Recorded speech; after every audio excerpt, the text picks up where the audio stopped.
नमस्कार श्रोते हो, रेडिओ जयंतच्या आनंदी कट्ट्यावर मी अनुराधा आपण सर्वांचं मनपूर्वक स्वागत करते. श्रोते हो, आजच्या आनंदी कट्ट्यावरून एक अतिशय सुंदर बोधकथा आणि त्यातून मिळणारा अतिशय उत्तम विचार तुमच्याशी शेअर करते. ऐकूया. फार वर्षापूर्वी ना एका नगरात सेठ धनीराम नावाचे एक श्रीमंत व्यापारी राहायचे. एकेकाळी सगळेजण त्यांना धन्नी म्हणून ओळखायचे. त्यांच्या वडिलांनी त्यांचं संपूर्ण आयुष्य इतरांकडे मुनीम म्हणून काम केलं, हिशोबाच्या वह्या लिहिल्या, अतिशय गरिबीत दिवस काढले, अतिशय हालापेष्टा अनुभवल्या, दारिद्र्य अनुभवलं होतं. पण या धन्नीनं आपल्या मेहनतीनं, बुद्धिमत्तेनं, व्यापार कौशल्यानं अशी भरभराट केली की लोक आता या धन्नीला आदरानं सेठ धनीराम म्हणायला लागले. नगरात त्यांचं हिरे जडजवाहिराचं मोठं दुकान होतं.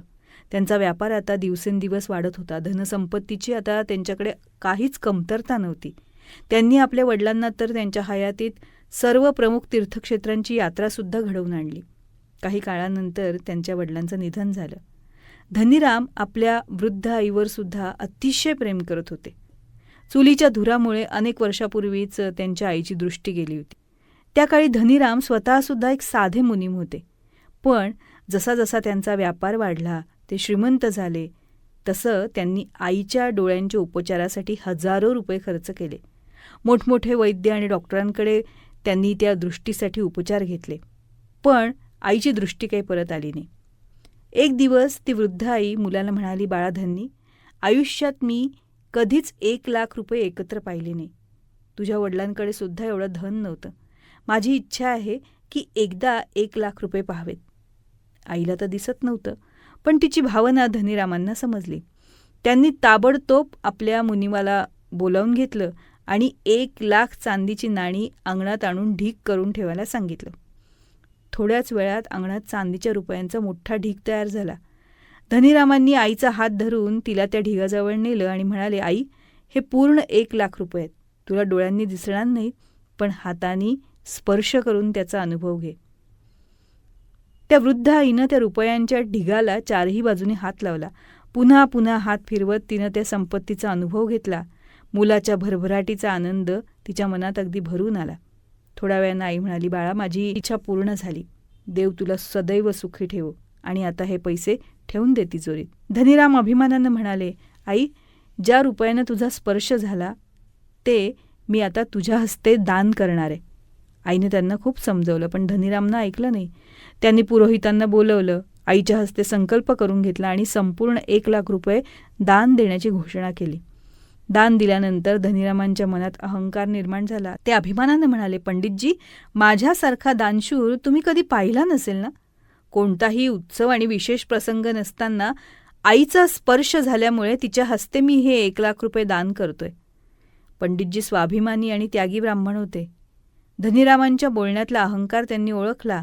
त्यांनी रुपयांच्या ढिगाला बाजूला सारत म्हटलं, सेठ, तुमच्यासारखे श्रीमंत दानशूर बरेच मिळतील, जे आपली कोट्यावधी संपत्तीतून 1,00,000-2,00,000 रुपये देऊन कीर्ती मिळवतात.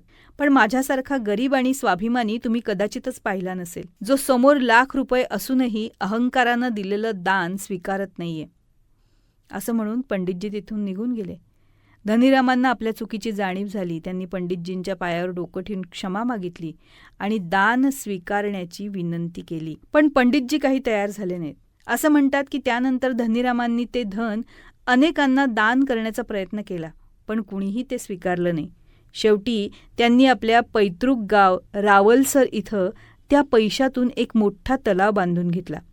मात्र लोककथेनुसार त्या तलावात कधीच पाणी टिकलं नाही. तो नेहमीच कोरडा राहिला आणि लोक त्याला धनी सेठांचा कोरडा तलाव या नावानं ओळखायला लागले. या कथेचं तात्पर्य हेच की खरं दान तेच असतं ज्यामध्ये अहंकार, प्रसिद्धीची इच्छा आणि दिखावा नसतो.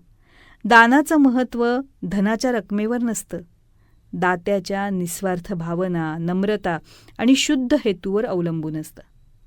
अहंकारानं केलेलं मोठ्यात मोठं पुण्यही आपलं मूल्य गमावतं. म्हणूनच नम्रता, निस्वार्थ दान आणि अहंकारापासून दूर राहण्याचा अत्यंत मोलाचा संदेश ही बोधकथा आपल्याला देते. हो ना?